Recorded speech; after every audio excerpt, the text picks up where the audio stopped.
मनुष्य एक सामाजिक प्राणी है जो कि लोगों के समूह के बीच में रहता है। इस समूह में कई तरह के रिश्तों को वो निभाता है। कुछ रिश्ते निस्वार्थ होते हैं, जबकि अधिकतर रिश्तों की नींव स्वार्थ पर टिकी होती है। हम जो प्रोफेशनल रिलेशन बनाते हैं, वो अधिकतर आदान प्रदान या यूं कहें एक से दूसरे को और दूसरे से पहले व्यक्ति को फायदे की बुनियाद पर ही टिके होते हैं। मैं यह नहीं कह रहा कि सभी रिश्तों के पीछे स्वार्थ ही होता है, लेकिन हाँ, आज की दुनिया में अधिकतर इंसान अपना फायदा देखकर ही रिलेशन बनाते हैं। दोस्तों, ऐसा कई बार होता है कि हम किसी दुविधा में फंस जाते हैं और हमें किसी की राय की जरूरत पड़ती है। तब हम अपने आसपास के लोगों से उस बारे में सलाह मशवरा करते हैं कि हमें क्या करना चाहिए। कई बार उनकी राय हमें सही रास्ते का मार्ग दिखाती है, तो कभी और ज्यादा हमारे नुकसान का सबब बन जाती है। अगर आप माता पिता, भाई बहन, सच्चा दोस्त आदि निस्वार्थ रिश्तों को, जो कि आपको सही राय ही देते हैं, छोड़ दें, तो बाकी अधिकतर समाज के और वर्क प्लेस के लोगों से सलाह लें जरूर, पर अपना विवेक भी बनाए रखें, क्योंकि कई बार ऐसे सलाह देने वालों का स्वार्थ भी उनकी सलाह में छुपा रहता है।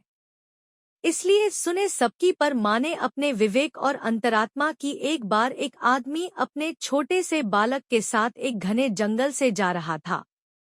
तभी रास्ते में उस बालक को प्यास लगी और उसे पानी पिलाने उसका पिता उसे एक नदी पर ले गया। नदी पर पानी पीते पीते अचानक वो बालक पानी में गिर गया और डूबने से उसके प्राण निकल गए।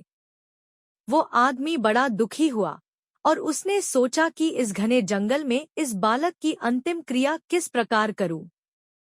तभी उसका रोना सुनकर एक गिद्ध, सियार और नदी से एक कछुआ वहां आ गए और उस आदमी से सहानुभूति व्यक्त करने लगे।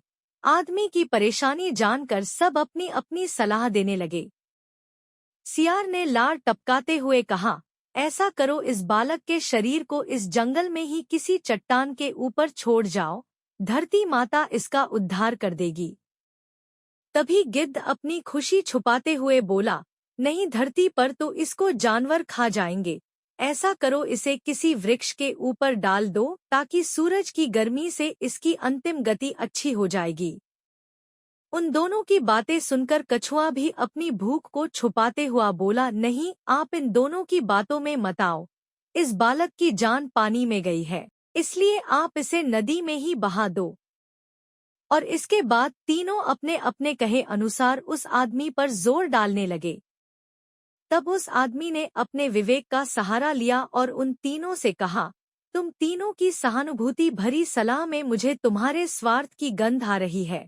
सियार चाहता है कि मैं इस बालक के शरीर को ऐसे ही जमीन पर छोड़ दूं ताकि ये उसे आराम से खा सके, और गिद्ध, तुम किसी पेड़ पर इस बालक के शरीर को इसलिए रखने की सलाह दे रहे हो ताकि इस सियार और कछुआ से बचकर आराम से तुम दावत उड़ा सको। और कछुआ, तुम नदी के अंदर रहते हो, इसलिए नदी में अपनी दावत का इंतजाम कर रहे हो। तुम्हें सलाह देने के लिए धन्यवाद, लेकिन मैं इस बालक के शरीर को अग्नि को समर्पित करूंगा, ना कि तुम्हारा भोजन बनने दूंगा।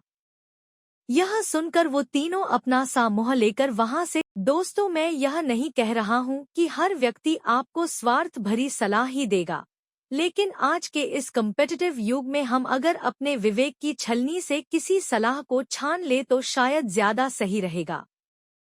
हो सकता है कि आप लोग मेरी बात से पूरी तरह सहमत ना हो, पर कहीं ना कहीं आज के युग में ये भी तो सच है कि मेरे नजदीक रहते हैं कुछ दोस्त ऐसे जो मुझ में ढूंढ